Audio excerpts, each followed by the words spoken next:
Bienvenidas y bienvenidos a Bioética para Beber News, donde analizamos noticias que tal vez no sean de último momento, pero sí son éticamente desafiantes. Por eso, Bioética para Beber News es lo que llamamos el antinoticiero que hacemos junto a Florencia Luna, hola Flor, Hola, Pau. y junto a Victoria Rodríguez, hola Vicky, Hola, Vicky. Hola, ¿cómo están? en esta que es la tercera temporada del podcast del programa de bioética de Flaxo Argentina. Mi nombre es Paola Buedo y así arrancamos este episodio. En el día de hoy vamos a trabajar, reflexionar, analizar una nota que salió en el diario Perfil que se titula Los animales también tienen derechos. Me parece que es la primera vez que hablamos sobre los animales y los derechos en nuestra serie de podcast. La nota está escrita por una persona que es autor de un libro sobre el tema y es muy interesante porque hace un recorrido desde los orígenes de las dos, a priori de las dos posiciones que podemos encontrar en este campo, ¿no? Sobre negar o reconocer los derechos de los animales, hasta personalidades más actuales que defienden una u otra postura. Flor, cómo comenzamos a contar la historia de estas dos posiciones en términos históricos, simplificado, por supuesto, ¿no? Mira, es muy interesante porque la misma nota trae como las dos visiones contrapuestas, ¿no? Y también es muy interesante pensarlas que están muy ligadas a visiones religiosas, porque la primera surge, digamos, de la visión ah, cristiana del Génesis, en donde el hombre o el hombre y la mujer, ¿no? Son creados a imagen y semejanza de Dios, pero los animales son creados para servirles. Eso por un lado. Y después vamos a ver que él habla de Descartes, que es un filósofo muy importante del siglo XVII, que en contra de la escolástica y el pensamiento más medieval, pone en tela de juicio todo. Es la famosa duda metódica de Descartes que termina diciendo que de lo único que no puede dudar es de que piensa y que cuando piensa, por lo tanto, existe, el famoso cogito cartesiano. Pero, digamos, junto con esto y con una visión como muy racionalista, él lo que va a hacer, y digamos, con la idea de descartar lo que se llaman fines finales, como puede ser el famoso motor inmóvil que postula Aristóteles y que después cristianiza Santo Tomás. Dios sería ese famoso motor inmóvil que crea todo, digamos, a imagen y semejanza. No todo, como habíamos dicho, las personas, los seres humanos. Eh, Frente a esa visión y, digamos, a las visiones divinas, Descartes pone en tela de juicio todo y en realidad ve al universo como si fuera una especie de mecanismo, de máquina, y justamente a los animales como si fueran máquinas sin alma. Entonces, hay toda esta visión muy tradicional, muy acendrada en las principales religiones monoteístas que tienen el mismo origen, ¿no? En donde, bueno, los animales están para servicio y divertimento, podríamos llegar a decir, de las personas, de los seres humanos. O sea que acá podemos encontrar primero el origen de la posición que niega que los animales tienen derechos y un poco también las raíces de lo que llamamos ahora o hace unos años el antropocentrismo, ¿no? Que todo está construido alrededor de justamente darle bienestar o facilidades o insumos al ser humano, ¿no? Exactamente. Esto tiene que ver con esa visión justamente antropocéntrica, antropos, persona, hombre en la visión griega, ¿no? Donde las mujeres casi no existíamos. Eh, y esta idea del antropocentrismo es la centralidad de las personas, de los seres, que además en toda la filosofía en general tiene una base muy racional. Entonces, desde Sócrates, Aristóteles, Descartes, Kant, todos los filósofos van a darle muchísima trascendencia a la vida racional, al aspecto racional que tienen las personas. Y eso obviamente nos diferencia de manera muy fuerte respecto de los animales. Pero lo interesante también es que la reivindicación de alguna manera de los animales también viene de la mano de otra religión, y este es el budismo. Y quien toma, digamos, ese rol propulsor planteado, digamos, en esta nota, es Ashoka, que era un emperador. En un comienzo parece que era muy despótico y sanguinario, pero que al convertirse al budismo empieza a adoptar el principio de la no violencia y la no violencia hacia todo ser vivo. No es ya los animales, no se pueden matar insectos y todo tipo de animales, ¿no? O sea que vemos desde esta visión que proviene de la India, el budismo, que tiene, digamos, muchísimos fieles y adeptos, aunque es una visión mucho más pluralista, muy diferente de los monoteísmos como el cristianismo, el judaísmo, la visión musulmana, tiene, digamos, esta visión, y hay visiones más extremas en el origen. Pero es interesante, me parece, ver cómo las religiones también, y la mirada que le damos desde esa cosmovisión religiosa influye en nuestra relación o visión de cuál debe ser nuestra relación con los animales. Es interesante además porque la posición, vamos a decir, que reconoce a los animales y a otros seres vivos como sujetos de derecho es un término muy contemporáneo para hablar del momento en donde el emperador budista propuso estos principios, pero realmente fue muy anterior a incluso los textos bíblicos, según lo que, ¿no? Como el trazado de la historia a veces borra o prioriza. Bueno, obviamente también estaban distribuidos en distintas partes del mundo, pero según lo que dice la nota, este budista establece estos principios en el siglo III a.C., Ujú. ¿no? Y toda obviamente la perspectiva bíblica sucedió después, y ni hablar de Descartes.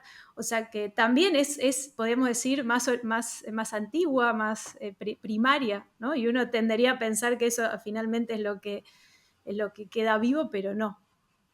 Sí, no sé si temporalmente hay diferencias, no sé de cuándo son los libros, el Génesis y demás, no sé si no es también, pero digamos, lo que sí vemos es que tienen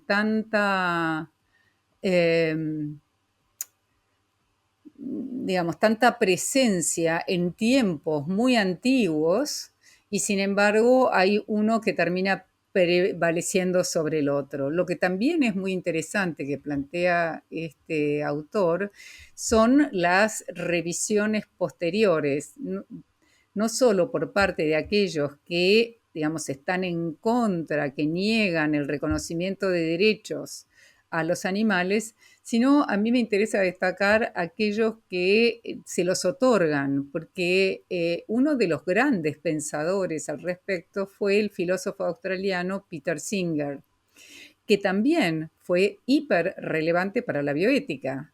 La actual Asociación Internacional de Bioética fue creada por Peter Singer. O sea que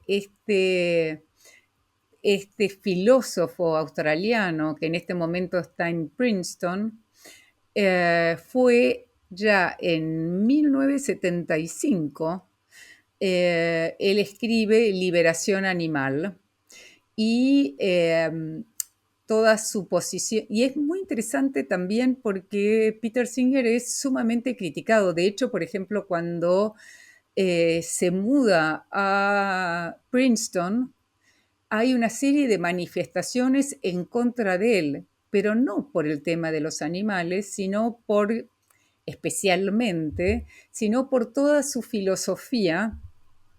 Él es un utilitarista y en ese sentido no solo va a defender el tema del aborto, sino que por ahí, bueno, no gastar más recursos en determinadas enfermedades o situaciones, lo que hace que grupos de personas con diferentes discapacidades y enfermedades estén absolutamente en contra. Entonces es un personaje hiper polémico, eh, pero a la vez ha sido muy constructor de pensamientos muy interesantes. Él tiene, por ejemplo, un libro que para mí es para recomendar, que se llama Ética Práctica.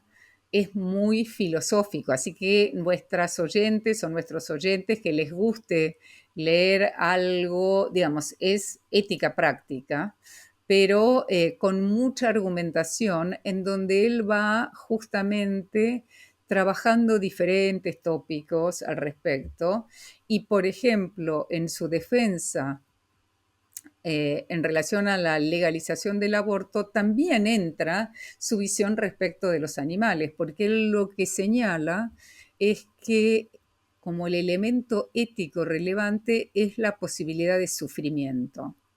Y los animales que tienen posibilidad de sufrimiento son aquellos a los que, digamos, debemos proteger o, digamos, no lastimar.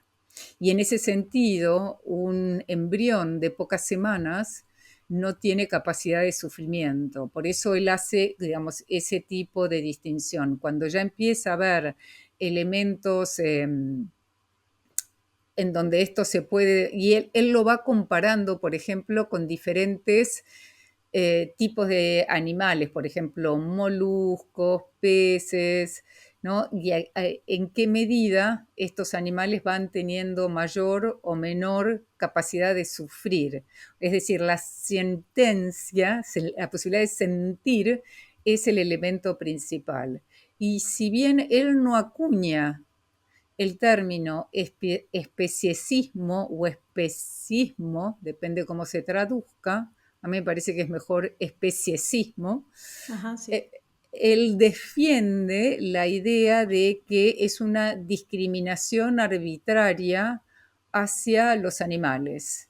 De la misma manera que el racismo es una discriminación arbitraria hacia ciertas personas, o el sexismo es una discriminación arbitraria hacia las mujeres, ¿no? Lo pone como en esas mismas categorías de elementos discriminatorios y realmente revoluciona el pensamiento moral. También, y para cerrar y para conocer un poco más acerca de este pensador tan extraordinario que es Peter Singer, también en 1972 o 1973 él publica un artículo respecto de la pobreza global y él defiende esta idea de que tenemos obligaciones hacia aquellos que sufren, por ejemplo, de una pobreza global, una pobreza absoluta. Él toma el caso, no me acuerdo si era Etiopía, que acababa de pasar por unas hambrunas terribles, y él señala nuestra obligación moral de ayudar, que no solamente tenemos que ayudar a nuestro vecino, sino que también tenemos que ayudar a aquellos que no hay nada que nos impida, digamos, moralmente no ayudar a aquellos que están lejos pero que están sufriendo. Así que es un pensamiento súper rico el de Peter Singer y en muchísimas, muchísimas áreas. Excelente, muy interesante, pero ya que mencionaste que él es un utilitarista, y creo que hemos hablado de esto en nuestra primera temporada, pero tal vez para nuestros nobles oyentes, ¿cómo, y retomando el tema del que él también habla y de nuestro episodio de hoy, ¿cómo relacionás su posición utilitarista con con su posición respecto a los animales como sujetos de derecho. Me parece también un buen ejemplo para explicar el utilitarismo ahí. Bueno, en realidad el utilitarismo hay como dos grandes, es verdad lo que señalás, Pau, que por ahí algunos o algunas de nuestras oyentes es la primera vez que nos escuchan. Si bien este podcast está ligado, digamos, a nuestro programa de bioética, no necesariamente todo el mundo tiene conocimientos de estos temas. En general, en la ética hay como dos grandes posiciones que se han eh, contrapuesto. Quizás, quizás se contraponen más en ejercicios teóricos, pero en la práctica terminan diciendo, en las prácticas no controversiales, ¿no? Las más terribles terminan diciendo lo mismo. Y una es la posición que se llama deontológica, que lo que hace es señalar la importancia del deber, de aquellos que nos comprometemos, de los derechos. El mayor representante es Immanuel Kant, filósofo alemán, y en contraposición, y la filosofía, digamos, deontológica en general es como que digamos, piensa que hay deberes que hay que respetar, obligaciones que tenemos que hay que respetar, y a la vez es como que, por ejemplo, mira hacia el pasado, aquello a lo que yo me comprometí. Si yo te hice una promesa, debo respetarla, no importa las consecuencias que pueda tener. Entonces, por ejemplo, el deontólogo va a decir, y hay un escrito que algunos dicen que no, que es un escrito como apócrifo de Kant, en donde él dice, si viene alguien buscando a un amigo, y uno podría pensar en, qué sé yo, la policía buscando a alguien que cree que es un criminal, pero no lo es, y me pide refugio y se esconde en el sótano de mi casa, si viene la policía, yo debo decir que está en el sótano de mi casa, porque no importan las consecuencias, mi obligación ética es decir siempre la verdad, porque si no dijéramos la verdad, si nos manejáramos con mentiras, digamos, es como que la sociedad no podría terminar de funcionar. Nosotros cuando hablamos, bueno, hay muchísimas cosas, ¿no? Pero bueno, voy a hacerlo simple. Nosotros cuando hablamos suponemos que todos hablan con verdad.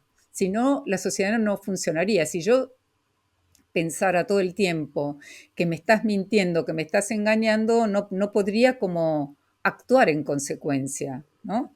O sea, eso, y esto tiene que ver con los famosos imperativos de Kant, pero no me voy a meter en eso. ¿Qué es lo que va a decir el utilitarista, que era lo que vos me preguntabas? Va a decir que no hay cosas, digamos, o acciones o deberes u obligaciones que sean de por sí buenas o malas. ¿Por qué? Porque esto va a depender de las consecuencias de mis acciones. ¿Sí? Y entonces, en el caso que estaba dando recién de este amigo que viene y me pide refugio, o esta amiga que viene y me pide refugio, y viene, qué sé yo, el soldado o el nazi a buscar a esta persona, o qué sé yo, un desquiciado, lo que querramos pensar, como las consecuencias de decir la verdad van a ser terribles, va a ir y va a encontrar a esta persona que es inocente, yo no tengo la obligación moral de decir esa verdad. ¿Qué es lo que entonces van a decir los utilitaristas? Bueno, van a utilizar este principio de utilidad, y es que la mayor felicidad para el mayor número de personas. Después, esto se va modificando, mayor utilidad, la mayor felicidad, pero la idea del utilitarista es no, digamos, que no se debe privilegiar a un grupo o a determinadas personas, sino aquello que brinde mayor cantidad de felicidad, bienestar, etcétera, al mayor número de personas. En realidad, si volvemos también a lo que estaba diciendo al principio, y es a que esta es una filosofía que viene del mundo anglosajón, de Inglaterra, era justamente una filosofía, y el representante es Jeremy Bentham, como sobre todo John Stuart Mill, que perfecciona, digamos, este pensamiento, y que estaban en contra de los Tories, estaban en contra de la aristocracia, ¿no? No es la felicidad para los que más saben, los que más tienen, los más brillantes, los ilustrados, es la felicidad para el mayor número de personas. Realmente también es una ética muy revolucionaria, y también lo es porque al tener en cuenta las consecuencias no tiene como prejuicios. No hay cosas que sean buenas o malas, sino que va a depender de cuáles sean las consecuencias que estas cuestiones traigan. Entonces, por ejemplo, para todo lo que es investigación, conocimiento, ellos, por ejemplo, hay la introducción de un libro de Kimlicka que dice, bueno, el utilitarismo lo que tiene es que no prohíbe nada de base. Si, por ejemplo, no prohíbe que determinados bailes son incorrectos. Si se baila o no prohíbe que, qué sé yo, el sexo de hombres con hombres sea incorrecto. No prohíbe eso, por supuesto. Ahora, si hay una violación, si no hay un consentimiento, ahí sí, ¿no? Entonces, es una filosofía bastante especial, y uno de los puntos que tiene que ver con esa mayor felicidad, con ese mayor bienestar, es justamente la capacidad de sentir y no la capacidad de ser racional, y ahí enganchamos con los animales. Excelente, cerramos justo. Bueno, creo que has dado una clase hermosa sobre las perspectivas éticas más relevantes, o por lo menos las clásicas, vamos a decir, usando como ejemplo la nota de hoy. Así que muchas gracias, Flor. Ha sido como siempre un placer y nos vemos la próxima. Nos vemos la próxima, y perdón porque en realidad estuve en el medio tratando de recordar y brindar ciertos elementos, así que puede ser que hayan faltado algunos detalles, pero para eso los invitamos a que tengan en cuenta, bueno, por ejemplo, el programa de bioética, las distintas bibliografías que muchas veces pueden encontrar, ¿no? Totalmente, siempre recordemos que esto, o sea, hablamos de grandes temas en entre 20 y 30 minutos, obviamente que hay cosas que por ahí se pasan y tiene que ver con el uso eficiente del tiempo, ¿no? De tratar de comunicar una idea global, no de dar una clase ni mucho menos, así que esa es la idea exacto, si alguien tiene la intención de profundizar, tenemos mucho para ofrecer en ese sentido en Flaxo, así que gracias, Flor. Gracias a vos. Y bueno, me salió la maestra Ciruela. Excelente, estuvo Para, excelente. hasta la Chao, chao. próxima. Gracias.